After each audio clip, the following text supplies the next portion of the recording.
Shut up, Lebanon से जंग बंद करो। ट्रंप की एक कॉल ने नेतन्याहू की बैंड बजा दी।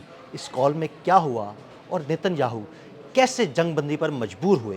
मेरे साथ मौजूद है अज़हर अली खान, उनसे बात करते हैं। अज़हर भाई, एक शटअप कॉल दी गई ट्रंप की जानिब से, नेतन्याहू जंग बंदी पर मजबूर हो गया और हिज़्बुल्लाह पर हमले महदूद करने की कोशिशें शुरू हो गई।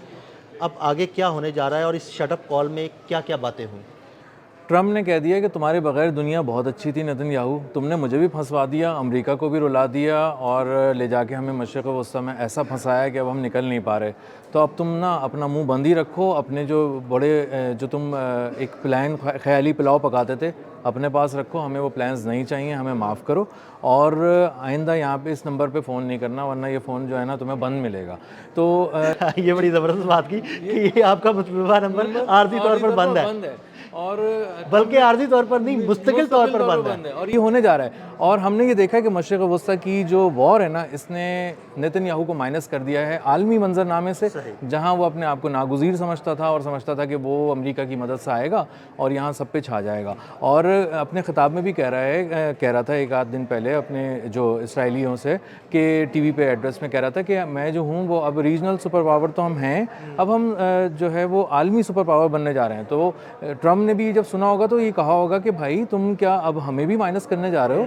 तो इसलिए जो है ना वो अमेरिका ने इसको बहुत सीरियस लिया नेतन्याहू को, और उसने देखा कि हम जब फंस गए हैं, ईरान से हम निकलना चाह रहे हैं सारी वॉर को समेट कर, तो तुम जानबूझकर लबनान पे हमले कर रहे हो ताकि कोई ना कोई मौका ऐसा मिले ईरान को कि ईरान को महसूस हो कि सबूताज हो गए।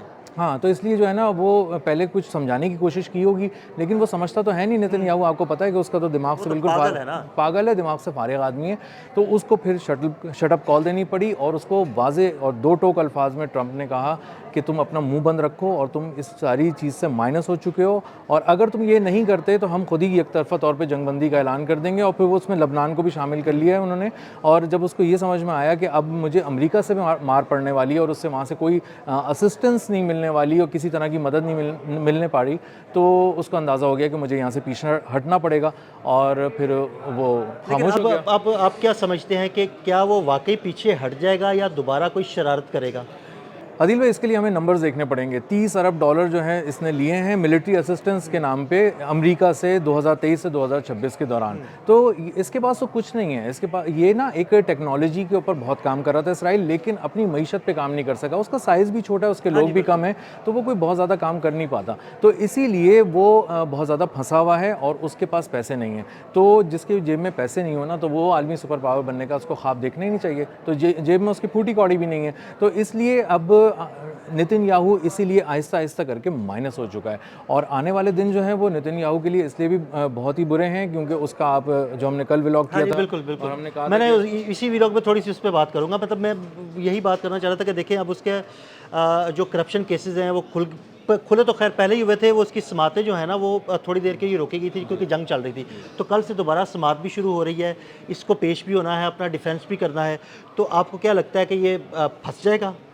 मैंने इसको देखा, पढ़ा, और तो पता चला कि एक हफ्ते में जो 7 दिन होते हैं तो उसके आधे दिन जो है वो कोर्ट में गुजार रहा था नेतन्याहू। इसके पास बताने को कुछ नहीं है। और जो इस्तगासा है ना, उसने इतना कुछ खोल के बयान कर दिया इसकी करप्शन के बारे में, कुछ ऐसे नाकाबिले तरदीद सबूत अदालत के सामने रख दिए हैं कि उसके बाद अब इसके जो काउंसिल हैं उनके पास कुछ कहने के लिए है नहीं। तो अब वो वकील सफाई का नंबर आ गया है, यानी नेतन्याहू के वकील का नंबर आ गया, वो अपनी बात करेगा। लेकिन कुछ ऐसा नज़र नहीं आ रहा जो केस को पूरे ओवरऑल अगर आप देखें ना, बर्ड व्यू देखें, तो अंदाज़ा होता है कि ये 80% तक जो है वो नेतन्याहू के ख़िलाफ़ हो चुका है और सबूत के साथ हो चुका है।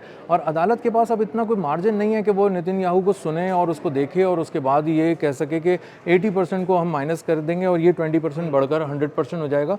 तो आने वाले दिनों में नेतन्याहू अपनी ही उन अदालतों में जिनकी वजह से वो जिनमें ये ऊपर नीचे करके ना अपने आप को आसानी दिलवा रहा था, वहाँ भी फंसेगा। और हमने ये भी सुना था कि इसकी केस की पैरवी करने वाले लोग कार एक्सीडेंट में मारे जा रहे थे हाँ जी बिल्कुल। और मर रहे थे, अजीब एक इत्तेफाक हो रहा था। तो एक जज भी शामिल थे। जज भी शामिल है, और जो जज इसको सुन रहे थे और जो बहुत ही अपना एक जहन बना चुके थे सबूतों को देखने के बाद, वो अचानक एक कार एक्सीडेंट में मारे गए। एक ऐसी चीज़ जिसको कल को आप क्लेम नहीं कर सकते ये कत्ल है, लेकिन जब इसकी तहकीकात होंगी आज़ादाना तो अंदाज़ा होगा कि इसका हुक्म किसने दिया था, इसको एग्जीक्यूट किसने किया था और किसने उस जज को मरवाया था।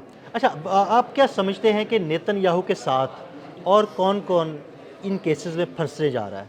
नेतन्याहू के साथ उसकी तमाम काबीना के जो लोग हैं, जो करीब की काबीना है, जो उसकी पर्सनल काबीना है, उसके लोग फंसने जा रहे हैं। बैन गेवर जो उनका एक कौमी सलामती का मुशीर है, ये हाँ जी बिल्कुल, इंतहाई शातिर, पागल, जाहिल, पागल, शातिर, जो भी नापाक आदमी आप उसको कह लें। आदमी है। और नापाक आदमी इसलिए है कि वो इस तरह की जंग में जब उसको ये देखना चाहिए था कि उसको अपने मुल्क के लिए वो क्या कर सकता है, वो बैठ के ये देख रहा था कि किस तरह फ़लस्तीनियों का मज़ीद कत्ल किया जा सकता है, यानी इन हालात में भी, गैर मामूली हालात में। और वो कोशिश कर रहा था कि किसी तरह अभी भी गज़ा का भी मामला साथ साथ चलता रहे और वहाँ भी लोगों को तकलीफ़ पहुँचती रहे। तो ये वो आदमी है जो फ्रंट मैन भी है बेसिकली नेतन्याहू का। इसके अलावा बहुत सारे बिजनेस ग्रुप्स ऐसे हैं जो अपने माली फ़ायदे के लिए, जिसमें टेलीकॉम कंपनीज़ भी हैं और दीगर ग्रुप्स भी हैं, मीडिया ग्रुप्स भी हैं, जो उसका एक बहुत ही अच्छा इमेज पोर्ट्रे कर रहे थे पूरे इसराइल में। बता रहे थे कि ये सेवियर है, यही है तुम्हारा निजात दहिंदा। अगर नेतन्याहू को तुम्हें चाहते हो कि दुनिया में तुम्हारी हुक्मरानी हो यहूदियों की, तो तुम्हें नेतन्याहू को रखना पड़ेगा। वो नागुज़ीर हो चुका है। तो नागुज़ीर करार देने के लिए जितने लोग कोशिश कर रहे थे वो माली फ़ायदों से जुड़ी हुई थी, और जो टेलीकॉम ग्रुप्स थे जो अपने फ़ायदे के लिए कर रहे थे और पूरे इसराइल से भी बाहर उन्होंने इन्वेस्टमेंट के अपने पर फैला लिए थे, वो सारे लोग वो हैं जो अब आने वाले दिनों में फंसेंगे। क्योंकि अंदाज़ा ये हो रहा है कि इसमें ना सिर्फ करप्शन है बल्कि बहुत सारी लोगों की जानें भी ली गई हैं, रास्ते से मुखालफिन को हटाया गया है, जो राह के पत्थर हैं वो हटाए गए हैं। अच्छा, अब अज़हर भाई, फांसी, उम्र कैद या कोई और सज़ा, क्या सज़ा हो सकती है आपके ख्याल में इन केसेस में नेतन्याहू और उसकी काबीना के अराकीन को? अदील भाई, जो मिनिमम सज़ा हो सकती है ना, वो ये कि अब जो जिस दिन भी फैसला आएगा उसके बाद से जब तक मर नहीं जाता ना नेतन्याहू, वो जेल में ही रहेगा। ये सबसे कम सज़ा है जो नेतन्याहू को मिल सकती है। समझ लेके तो उम्र कैद ही होगी। जी, उम्र कैद हो गई, बिल्कुल उम्र कैद हो गई। और उसके बाद एक केस नहीं है, उस पर एक के बाद एक 3 ऐसे मजबूत और बड़े केसेस हैं जिनका फैसला उसके खिलाफ आना ही आना है। और एक में भी अगर आप 5-5, 10-10 साल की कैद ले लें तो आप देखें कि वो तो जेल में उसकी सारी ज़िंदगी गुजरनी है। तो नेतन्याहू मंजरनामे से भी गायब हो चुका है और अदालती मंजरनामे पे उभर के सामने आया और वहाँ से भी अब माइनस होने वाला है। मैं ना आमिर रज़ा के साथ एक वीलॉग कर रहा था और आमिर भी बता रहे थे कि 3 लोगों की सियासत ख़त्म होने वाली है, ट्रंप, मोदी और नेतन्याहू।